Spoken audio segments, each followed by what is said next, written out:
et que nous puissions nous préparer, chacun d'entre nous, nous préparions nos cœurs pour écouter la parole de Dieu. Amen. Si vous êtes invités ce matin, si vous êtes là pour la première fois, nous nous réjouissons de ce que vous participiez à ce culte de la Pâque avec nous. Je suis le pasteur Jacob. Amen. Gloire à Dieu. Soyez bénis. Amen. Ce matin, dans la présence de Dieu. Sans plus tarder, j'aimerais nous inviter à ouvrir nos Bibles dans le livre de Luc au chapitre 10. Nous ouvrons nos Bibles dans Luc 10. Nous allons lire à partir du verset 25. Luc 10, nous lisons du verset 25 jusqu'au verset 37. Amen. Luc 10, verset 25 au verset 37. Je lis la parole de Dieu.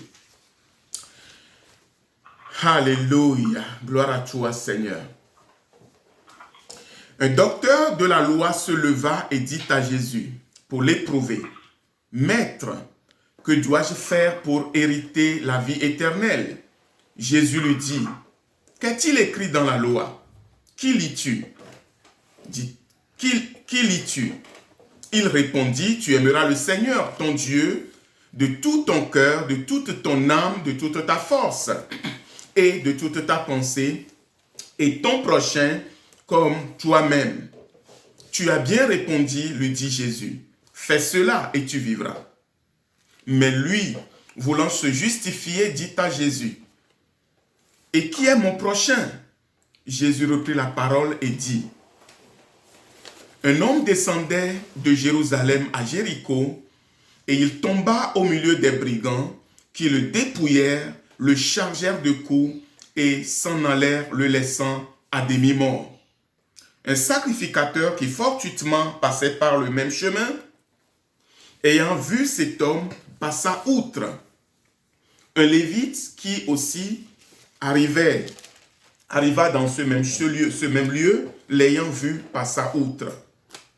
Verset 33. Mais un Samaritain qui voyageait, étant venu là, fut ému de compassion lorsqu'il le vit. Et il s'approcha et banda ses plaies en y versant de l'huile et du vin. Puis il le mit sur sa propre monture, le conduisit à une hôtellerie et prit soin de lui. Le lendemain, il tira 2 deniers, les donna à l'hôte, et dit, « Aie soin de lui, et ce que tu dépenseras de plus, je te le rendrai à mon retour. » Lequel de ces 3 te semble avoir été le prochain de celui qui était tombé au milieu des brigands? Lui demanda Jésus. C'est celui qui a exercé la miséricorde envers lui, répondit le docteur de la loi. Et Jésus lui dit, va et toi, fais de même. Amen. Et si tu veux donner un titre à ce message ce matin, tu peux donner pour titre à ce message, va et toi, fais de même. Va et toi, fais de même. Amen. Tu peux aussi donner à ce message le titre de un message d'amour. Alléluia. Ce chant d'amour que nous venons de chanter, l'amour de Dieu, alléluia. Tu peux donner à ce message un message d'amour. Tu peux lui donner comme titre, un message d'amour. Amen. Ce test, qu'est-ce que ce test nous dit? Nous allons le retraverser rapidement. La Bible nous dit que Jésus était dans le temple et un docteur de la loi se leva. Vous savez, quand on dit que quelqu'un se lève dans le temple, cela a beaucoup de signification. Quelqu'un qui se lève dans le temple, ce n'est pas n'importe qui. C'est quelqu'un qui maîtrise la loi. C'est quelqu'un qui est enseignant de la loi. Quand la Bible dit qu'un docteur de la loi se lève dans le temple, il ne se lève pas pour rien. Alléluia. Il se lève pour confondre quelqu'un. Il se lève pour humilier quelqu'un. Il se lève pour fermer la bouche à quelqu'un. Et la Bible dit que ce docteur de la loi, alors que Jésus était en train de donner son enseignement, certainement Jésus était en train de parler des choses de la vie éternelle. Et la Bible dit que ce docteur de la loi se leva. et il interrogea Jésus. Alléluia. Il dit, se leva et il dit à Jésus pour l'éprouver, Maître, que dois-je faire pour hériter la vie éternelle? Vous savez que tout le monde cherche à avoir la vie éternelle. Tout le monde cherche la vie. Ceux qui n'ont pas la foi en Dieu, ils croient au Panthéon. Ils croient que si tu arrives à rentrer au Panthéon là-bas à Paris, eh bien, c'est les éternels. Hein? Le Panthéon, c'est le lieu éternel. Hein? À l'époque des Romains, ils ont aussi leur Panthéon. À l'époque des Pharaons, ils ont leur Panthéon. Ils momifiaient les Pharaons, ils les mettaient justement dans leur pyramide et les enterraient même avec des serviteurs. Hein? On enterrait les gens à l'époque avec des serviteurs, où on va fabriquer des images qui symbolisent des serviteurs, et disant que quand la personne va être dans l'au-delà, il y aura toujours des serviteurs qui seront avec lui. Mais je vous ai souvent prêché sur Lazare et le riche, n'est-ce pas? Vous savez, les riches, il y a des riches qui pensent que quand ils vont mourir, il y aura toujours des gens qui vont les servir de l'autre côté. Mais ça ne marche pas comme ça. Ça ne fonctionne pas comme ça. Amen. Mais vous voyez, ce docteur de la loi, il s'est levé pour fermer la bouche à Jésus, pour le tenter. Il lui dit, que dois-je faire pour avoir la vie éternelle? Alors Jésus va lui donner une réponse simple. Jésus lui dit,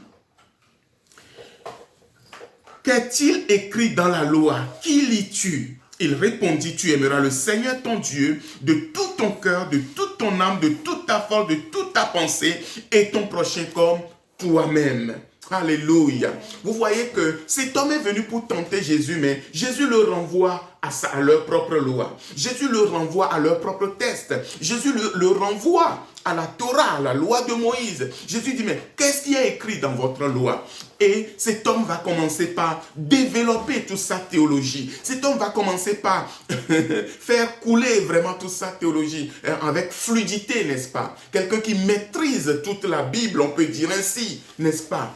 Et il va dire, voici ce qui est écrit dans la loi. Voici ce qui est écrit dans la Bible. Mais bien aimé, vous savez, souvent, nous citons la Bible sans la comprendre. Beaucoup de personnes citent la Bible. Beaucoup de personnes récitent la Bible, mais ne la comprennent pas. Cet homme, c'est un docteur de la loi. Il maîtrise toute la Torah, mais il ne la comprend pas. Il n'y a que Jésus qui explique la Bible. Il n'y a que Jésus qui explique la pensée de Dieu. Vous voyez que cet homme, il a cité toutes ces paroles, mais il ne l'a pas compris. Verset 28, Jésus dit, tu as bien répondu, lui dit Jésus, fais cela et tu vivras. Et cet homme, vous voyez, voilà ce qu'il va dire. Il va rétorquer à Jésus, mais lui, voulant se justifier, dit à Jésus, qui est mon prochain? Ça veut dire que cet homme, il lit la Torah, mais il ne la comprend pas. Il est en train de dire des choses, mais il ne la comprend pas. Comme ce matin, je suis en train de vous prêcher la parole. Imaginez que ce que moi-même je suis en train de vous prêcher, je ne la comprends pas. Quel scandale! Bien aimé, la parole de Dieu, n'importe qui peut la citer, mais n'importe qui ne peut pas la comprendre. Tout le monde peut lire des versets, citer des paroles, mais tout le monde ne peut pas comprendre. Ne comprend malheureusement pas cette parole. J'étais très attristé cette semaine. Très attristé parce que je voyais une jeune femme qui, vous savez, il y a des gens qui sont maintenant dans la motivation. Vous avez plein d'enseignants je vous ai souvent parlé, je vous ai parlé ces derniers temps, de cette foule d'enseignants qui sont sortis. Ce n'est pas toujours mauvais. Vous avez des motivateurs dans tous les sens, des gens qui enseignent, des gens qui enseignent. Donc, par hasard, je suis tombé sur cette jeune femme qui faisait une conférence. Et donc, ce qui m'a vraiment blessé, c'est que dans sa soi-disant conférence, elle mélangeait ces choses qu'elle apprend à ses adeptes, à qui elle veut montrer comment faire pour s'enrichir, comment faire pour gagner la vie, comment faire pour réussir. Elle mélangeait la parole de Dieu.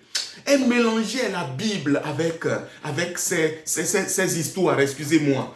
Tantôt elle va citer un verset, tantôt elle va citer un verset, mais elle va couper un bout de verset. Et j'étais tellement triste triste dans mon esprit. Je dis, mais c'est quoi? Mais c'est comme si tu n'es pas médecin, c'est comme si tu n'es pas docteur, c'est comme si tu n'es pas soignant et tu es en train de commencer par, je sais pas, tu es en train d'enseigner les gens sur la cuisine et puis tu vas commencer par aller sur des terrains que tu ne maîtrises pas. Tu vas dire, oui, l'ail, parce que l'ail, il va toucher le foie et le foie, il va faire ci, il va faire ça, il va faire ça. Il faut savoir que le foie, il a telle fonction, il a telle fonction. Il faut savoir que le foie, il est relié à tel autre organe dans le corps. Mais tu n'es pas médecin.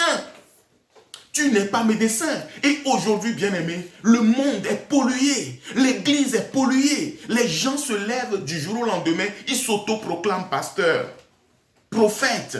Vous en avez de toutes les couleurs à toutes les rues. Et on voit aussi les dérives qui arrivent avec. Mais, bien-aimé, la parole de Dieu, c'est Jésus qui nous l'explique.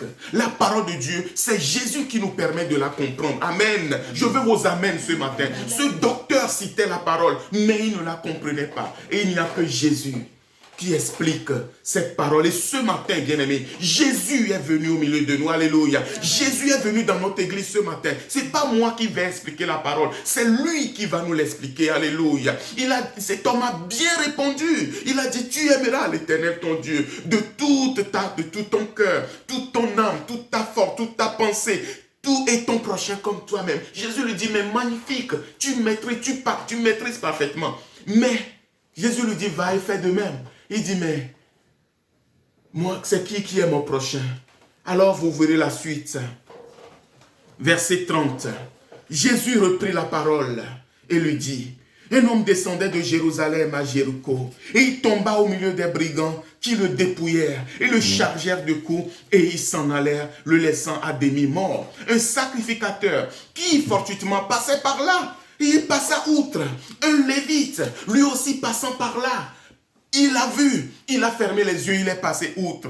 Alors, un autre, le troisième, c'était un Samaritain qui voyageait. Étant venu là, il fut ému de compassion et lorsqu'il le vit, s'approcha, il banda ses plaies, il y versa de l'huile et du vin. Puis il le mit sur sa propre monture, le conduisit à une hôtellerie et il prit soin de lui. Vous voyez que Jésus va maintenant prendre une histoire concrète de la vie de tous les jours pour nous permettre de comprendre comment nous pouvons faire pour... N'oubliez pas, la question c'était comment faire pour hériter la vie éternelle.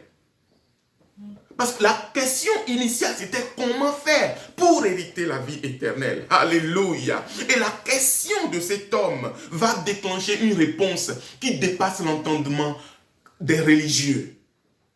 Je parlais avec un pasteur cette semaine et je lui partageais un certain nombre de choses sur les familles des serviteurs de Dieu. Et le Seigneur m'avait révélé un certain nombre de choses. Et quand je parlais avec ce serviteur de Dieu, il me dit, mais pasteur Jacob, il faut que tu écrives ce livre. Un livre sur les familles des serviteurs de Dieu. Un livre sur les enfants des pasteurs. Vous avez déjà vu un livre comme ça? La famille du pasteur, les enfants du pasteur. La famille du pasteur, les enfants du pasteur. Les gens pensent que parce qu'on est pasteur, on est des anges. La femme du pasteur. Les gens pensent que parce qu'on est pasteur, donc nous sommes des anges ou les pasteurs sont des anges. Les enfants des pasteurs ne sont pas des anges. La famille des pasteurs, ce ne sont pas des familles angéliques. C'est des familles normales et ordinaires. Alléluia. Mais là où le problème se trouve, c'est que beaucoup de pasteurs veulent donner une autre image d'eux-mêmes. Ils veulent donner l'image de saints. Ils veulent donner l'image de gens qui sont impeccables. Tout va bien. Et les chrétiens, ils aiment manger ce petit lait. Il faut que tu montres, il faut que tu donnes toujours l'image aux chrétiens que tu es un saint. Toi, tu n'as pas de défaut. Tout va bien dans ta vie. Tes enfants sont magnifiques. Ta femme, elle est la femme la plus intelligente de l'église. La femme la plus obéissante dans son foyer. La femme qui ne s'énerve jamais. Et vous verrez toujours les femmes de pasteurs en train de sourire, n'est-ce pas? Vous pensez que les femmes de pasteurs, elles sourient tout le temps à la maison? Vous pensez que les enfants des pasteurs, c'est des anges? Ou vous pensez que les pasteurs eux-mêmes, c'est des anges tous les jours dans leur maison? Eh bien, je vous dis que non. Amen. Et donc, ce collègue me dit, pasteur Jacob, il faut que tu écrives ce livre. Moi, je lui parlais, je ne pensais même pas à un livre. Je dis, ah oui, c'est vrai, tu as raison. Tu as raison.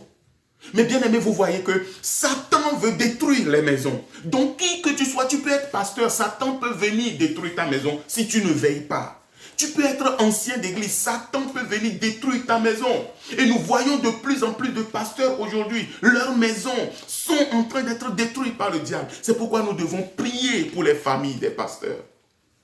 Nous devons prier pour les enfants des pasteurs. Ouais, ces choses, je n'avais pas prévu de dire, mais je le dis parce que c'est le Saint-Esprit qui me pousse à les dire.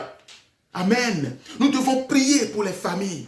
Amen, des serviteurs de Dieu. C'est facile de venir après critiquer quand il y a des problèmes. Mais nous devons prier les uns pour les autres. Amen. Mais l'humanité est tombée entre les mains de brigands. Amen. Peut-être ta maison est tombée entre les mains de brigands. Peut-être ta maison est tombée entre les mains des malfaiteurs et des voleurs. Et la Bible dit que ces brigands, ils ont frappé cet homme. Satan est en train de frapper les gens. Les gens sont malades. Ils ne savent plus comment faire. Les gens perdent leur travail parce que le diable est venu mettre quelque chose dans leur vie et le travail est perdu. L'entreprise est tombée et les gens se retrouvent en difficulté. Ce matin, bien-aimés, j'aimerais que nous puissions méditer cette parole, méditer cette pensée et voir cet homme qui gisait dans son sang. Cet homme qui gisait dans son sang au milieu de la route, au milieu de la nuit. Bien-aimés, qu'est-ce qui se passe? La Bible dit qu'un sacrificateur passait par là.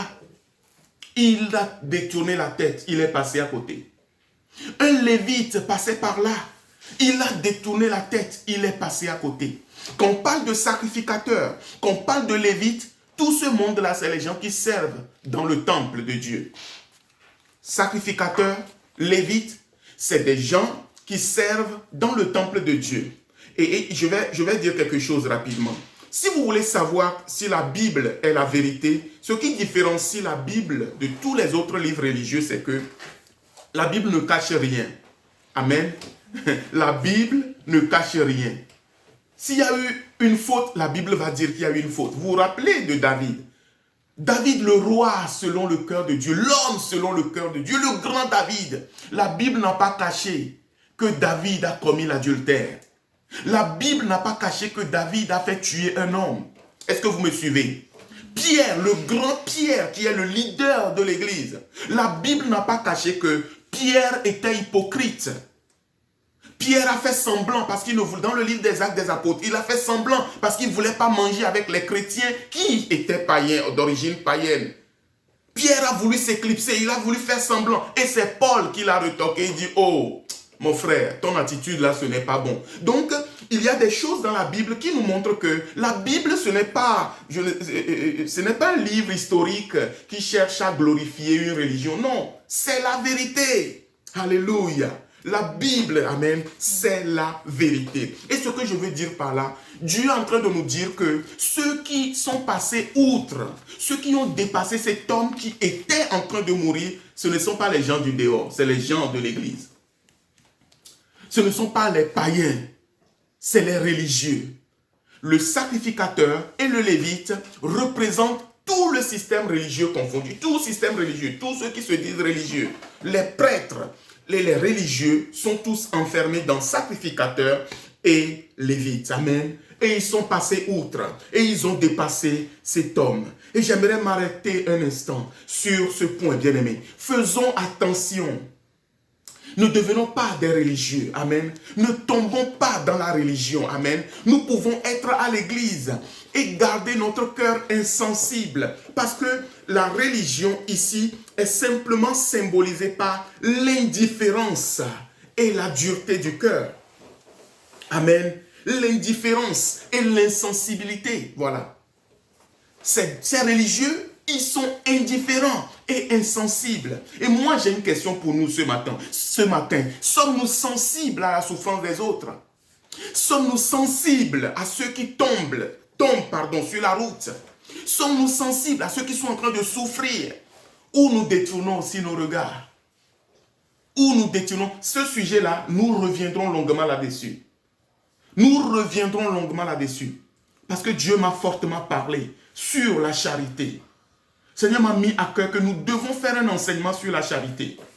Vous savez, dans la plupart de nos églises, tout ce qui nous intéresse, maintenant vous commencez par vous habituer, c'est les choses spirituelles. Tout ce qui nous intéresse, c'est les choses spirituelles. Nous voulons parler en langue, ce qui est excellent. Nous voulons chanter, ce qui est excellent. Nous voulons prêcher fort, ce qui est excellent. Nous voulons guérir les malades, ce qui est très bien. Nous voulons prier pour les gens. Nous voulons qu'il y ait des manifestations. Tout cela est bien. Mais l'amour du prochain, je me rends compte qu'il y a de plus en plus de méchanceté, même dans l'église. Plus qu'au dehors. Plus qu'au dehors. Plus qu'au dehors parfois. Je suis en train d'enseigner. La Bible dit, Matthieu 5, vous le notez simplement. Matthieu 5, verset 20. La Bible dit que si votre justice ne dépasse pas, ne surpasse pas celle des scribes et des pharisiens, vous n'entrerez pas dans le royaume de Dieu. Je relis ce verset, je le recite. Matthieu 5, 20. Si votre justice ne surpasse pas celle des scribes, comme monsieur le docteur, et des pharisiens, c'est les religieux, vous n'entrerez pas dans le royaume de Dieu.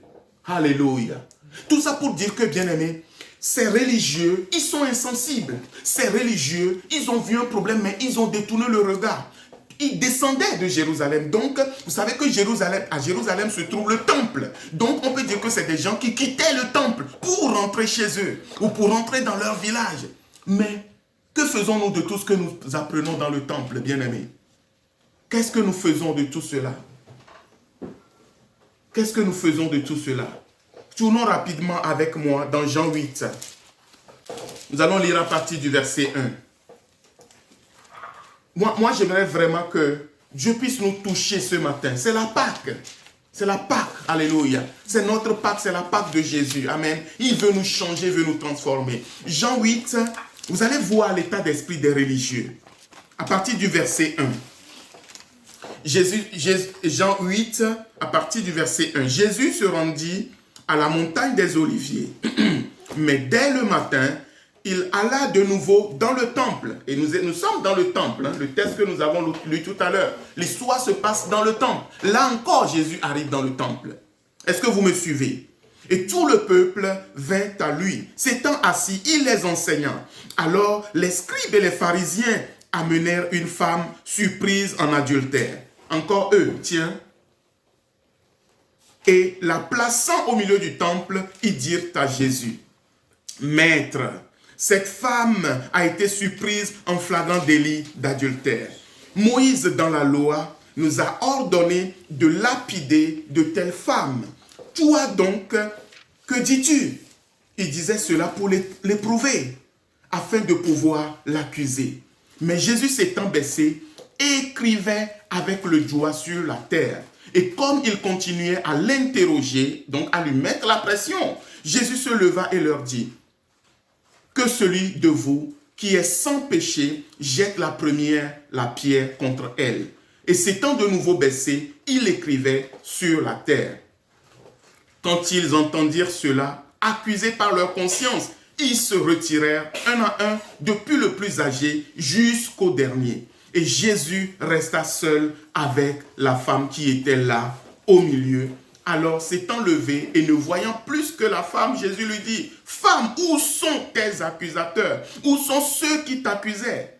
Personne ne t'a-t-il condamné? » Elle répondit, « Non, Seigneur. » Et Jésus lui dit, « Je ne te condamne pas non plus. Va et ne pêche plus. » Amen. Donc, je lis ce texte simplement pour nous montrer encore l'état d'esprit de la religion. Bien-aimé, ouvre ton cœur ce matin, chrétien. Ouvre ton cœur. Surtout toi qui es chrétien depuis des années, laisse Dieu toucher ton cœur ce matin. La religion, c'est l'insensibilité. La religion, c'est l'indifférence. On peut connaître toute la Bible, mais être insensible. Qu'est-ce qui se passe ici? On dit que Jésus était encore dans le temple, encore en train d'enseigner. Qu'est-ce qui se passe? On lui amène un pécheur. La religion cherche à pointer du doigt le péché. Suivez-moi très bien. Qui sont ceux qui ont amené cette femme? Ce sont les scribes et les pharisiens. Est-ce que vous me suivez? Le système religieux. Donc, quand on n'a pas réellement Christ dans sa vie, on va être dans une posture d'accusation pour pointer du doigt la faute de l'autre. C'est ce que le verset 3 nous dit. C'est les scribes et les pharisiens qui ont amené cette femme. En plus, ils disent qu'on l'a surpris en flagrant délit. Le verset 4, ils la placèrent au milieu du temple. Et vous-même, vous comprenez l'histoire. Quand on dit on place quelqu'un au milieu du temple, ça veut dire que vraiment le sort de cette personne est déjà scellé. Quand on te prend en termes d'accusation, on te place au milieu du tribunal, c'est que toi, ton histoire est compliquée. Donc, c'est une démarche accusatoire. C'est une démarche pour condamner. Amen. Et troisièmement, qu'est-ce que ces hommes, ces pharisiens et ces scribes ont fait? Ils ont, au verset 5, ils ont rappelé la loi. Les religieux rappellent toujours la loi. Ils vont toujours rappeler la loi. Et j'en ai beaucoup croisé dans nos églises évangéliques. Écoutez-moi bien ce matin. J'en ai beaucoup croisé. Et si tu es un d'entre eux, je prie que Dieu puisse te toucher. Si c'est ton état d'esprit, je prie que Dieu te transforme. Si c'est ton état d'esprit, je prie que Dieu te donne une nouvelle façon de voir les choses. Parce que ton sort va être tout à l'heure scellé. Oui, au nom de Jésus. Amen. Alléluia. Ils l'ont mis au milieu du temple. Et là, ils vont rappeler la loi. Ils vont dire, Moïse nous a dit. Ça dit, il est écrit dans la Bible qu'on ne doit pas faire ci, on ne doit pas faire ça. Il est écrit dans la Bible que quiconque fait ça, on doit immédiatement le lapider ou la lapider. Alors, vous voyez, souvent nous prenons la parole de Dieu pour manifester la dureté de notre cœur. Nous voulons nous servir de la parole parce que nous ne la comprenons pas. Nous ne la comprenons pas. Nous voulons utiliser la parole de Dieu pour manifester notre méchanceté. Et au final, Jésus va commencer par écrire par terre. Une façon de dire que celui d'entre vous qui n'a pas de péché, qui jette premièrement la pierre. Et la Bible dit que chacun d'entre eux, jugés par leur conscience. Et cette nuit, je méditais sur ce point. Jugés par leur conscience, mon frère, ma soeur. Si toi qui m'écoutes ce matin, si tu rentres en toi-même, si tu examines ta vie, tu sais que toi-même, tu n'étais pas quelqu'un de bien. Tu sais que toi-même, ma soeur, toi-même qui m'écoutes, tu n'étais pas quelqu'un de si bien. Tu peux donner l'image de quelqu'un de très lisse aux yeux des hommes, mais Dieu connaît ton cœur. Toi, mon frère qui m'écoute, tu sais très bien qu'au fond de toi, tu n'es pas forcément quelqu'un de très bien, de très magnifique. C'est Jésus qui nous a fait grâce. Moi qui suis en train de vous parler, oui, je sais que je n'étais pas et je ne suis pas bon. La Bible dit qu'il n'y a pas un seul. Alléluia. Ça, c'est la vérité, nous devons le dire. Alléluia. La Bible dit que juger, condamner, chacun par leur propre conscience. Ça dit que les choses que les gens ne savent pas, toi-même tu sais. Alléluia. Ils ont commencé par se dire, mais c'est vrai. Si nous voulons appliquer toute la loi, donc nous tous, nous sommes morts. Si nous voulons appliquer toute la loi, nous tous, nous sommes lapidés. Le péché de cette femme nous paraît gigantesque, énorme devant nous tous. Mais vous savez, j'ai béni Dieu parce que les accusateurs, ils partiront tôt ou tard. Mais Jésus restera toujours auprès du pécheur. Oh, c'est merveilleux. Les condamnateurs, ceux qui condamnent, tôt ou tard, mon frère, ma soeur, ils vont partir. Mais Jésus, lui, restera toujours auprès du condamné. Alléluia. Il ne rejette pas le condamné. Alléluia. Et ces religieux, bien-aimés, je reviens dans notre texte de Luc 10. Ces religieux, ils ont détourné la tête. Ils ont laissé cet homme et ils sont partis. Et voilà une troisième personne qui arrive. Et c'est sur cette troisième personne que je vais insister ce matin. La Bible dit que c'est un Samaritain. Alléluia. Nous avons beaucoup prêché sur les Samaritains. Vous qui êtes à l'église, vous savez la différence entre un Samaritain et un juif, n'est-ce pas? Donc c'est des gens qu'on considérait un peu comme, voilà, ils connaissent même pas très bien la loi, ils sont un peu à côté de la loi. Voilà, ils disent qu'il faut prier à la montagne de Gérazim. Nous disons qu'il faut prier au temple de Jérusalem bâti par Salomon, donc la descendance de David, etc. Donc il y a toujours ce conflit. Les Samaritains sont un peuple où il y a un peu de mélange, vous comprenez, à cause de la division d'Israël. Dans les temps antérieurs où le royaume du Nord était en tout cas un royaume un peu rebelle, un peu désobéissant et comparé à la tribu du Sud. Donc, ils étaient méprisés. Alléluia. Les Samaritains étaient méprisés. Mais Jésus va dire que ceux qui sont bons là, les Juifs, les vrais Juifs qui sont du royaume du Sud, eux ils sont venus. En plus, c'était des religieux. sacrificateurs, lévites, donc des gens qui lisent la Torah matin, midi, soir. Ils sont venus, ils ont dépassé cette personne. Et voilà qu'un Samaritain arrive. Un Samaritain arrive au niveau de ce blessé. La Bible dit, ce Samaritain va faire cette chose que je vais passer en revue très rapidement. Alléluia. Premièrement, il s'approcha, vous prenez le verset, je retourne dans Luc, chapitre 10, n'est-ce pas? Luc 10, si vous voulez, vous rouvrez vos Bibles dans Luc 10, nous allons prendre le verset 33. Alléluia, merci Seigneur. Mais un Samaritain qui voyageait, étant venu là, fut ému de compassion lorsqu'il le vit. Il s'approcha et il banda ses plaies, il y versa de l'huile et du vin, puis il le mit sur sa propre monture, le conduisit à une hôtellerie, il prit soin de lui. Le lendemain, il tira 2 deniers, les donna à l'autre et dit, aie soin de lui et ce que tu dépenseras de plus, je te le rendrai, à mon retour. Amen. Donc, ce Samaritain, il a fait cette chose. La première chose, alléluia, c'est qu'il s'est approché du blessé. Il s'est approché du blessé. Oh, magnifique Jésus. Magnifique Jésus. Magnifique est le Seigneur. Tout mon cœur pour chanter Dieu. Magnifique est le Seigneur.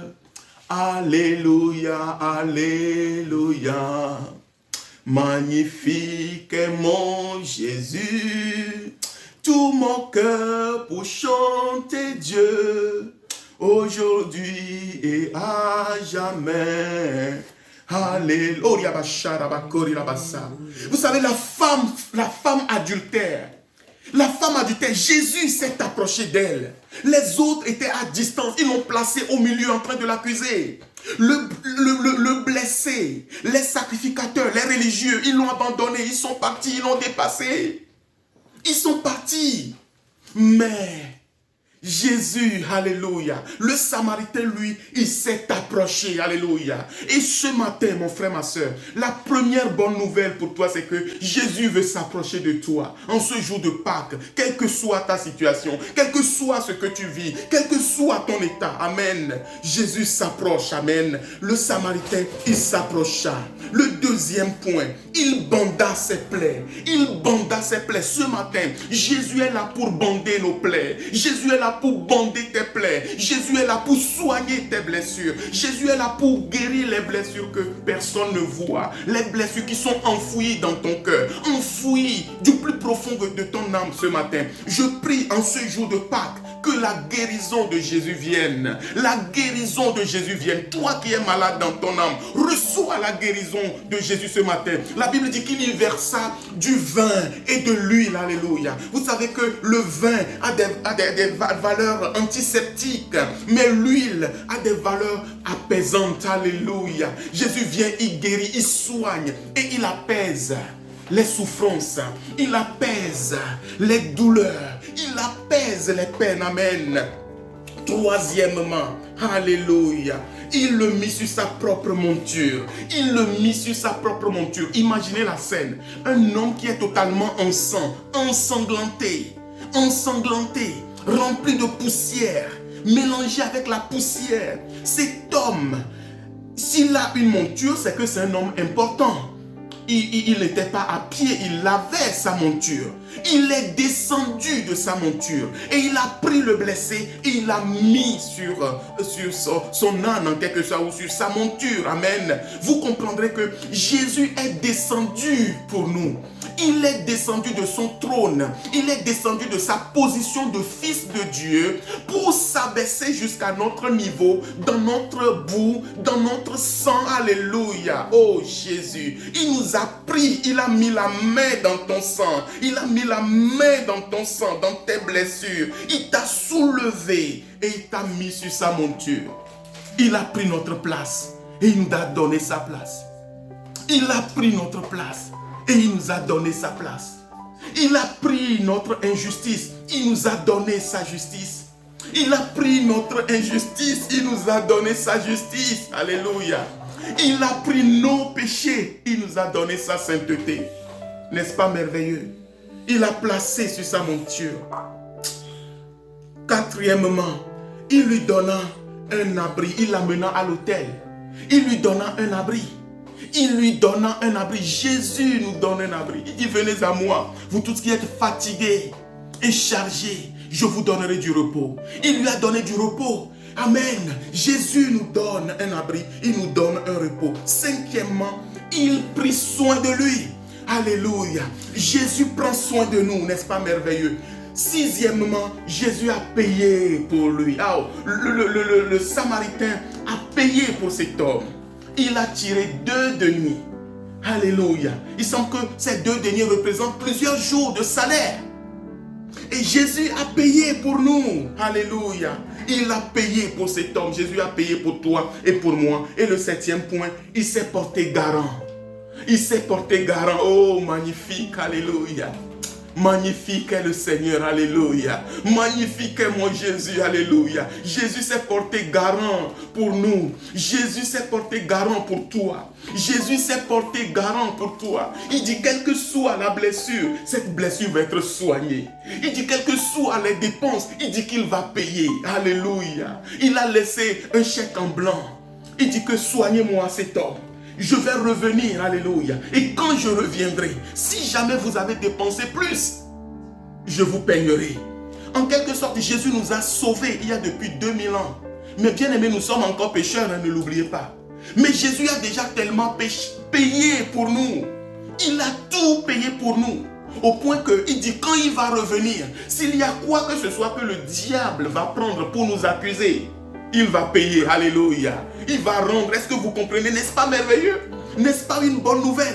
Jésus s'est porté garant pour toi et pour moi, bien-aimé. Et voilà cette bonne nouvelle, amen, que je vous annonce ce matin, alléluia. Cette bonne nouvelle que je vous annonce ce matin. En fait, cet homme qui est tombé, il te représente toi et moi. Et Jésus s'est approché de nous, alléluia, pour nous sauver, alléluia. Pour nous sauver, pour nous donner une vie nouvelle. Alors, pour terminer mon message ce matin, pour l'Église bien-aimée, la résurrection, c'est un message d'espoir.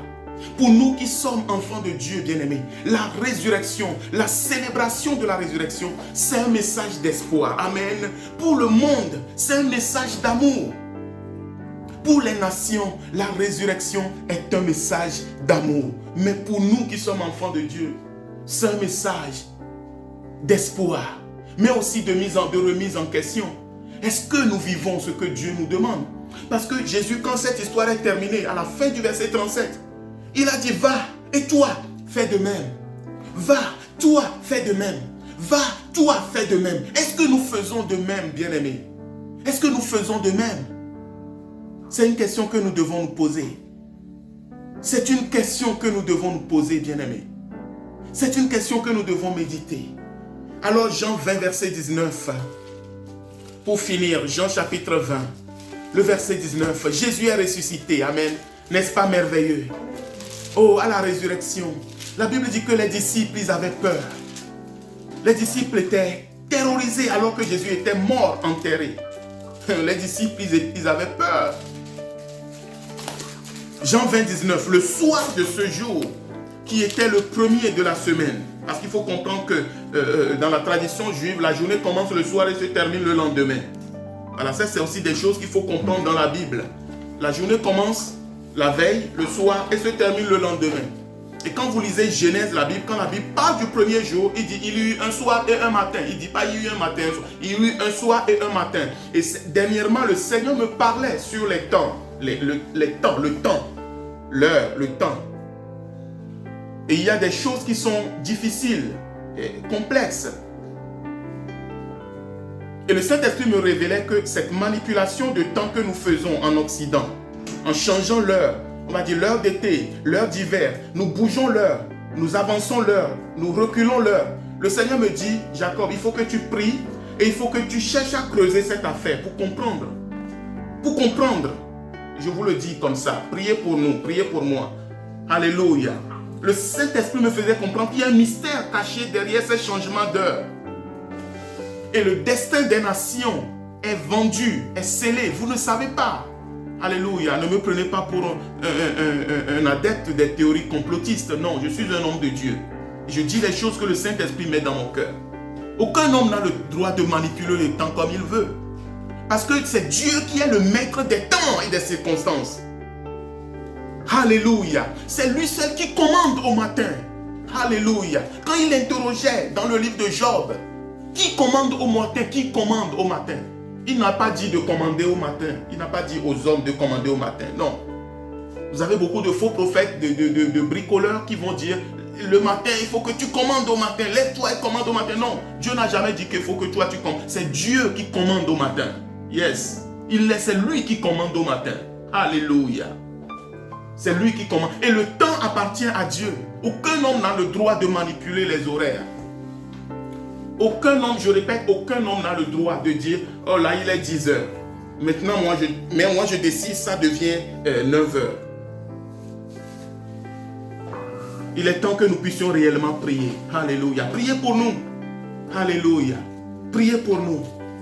Priez pour nous. Alléluia. Priez pour nous. Il est le maître des temps et des circonstances. Alléluia. Oh Jésus. Jean 20, 19.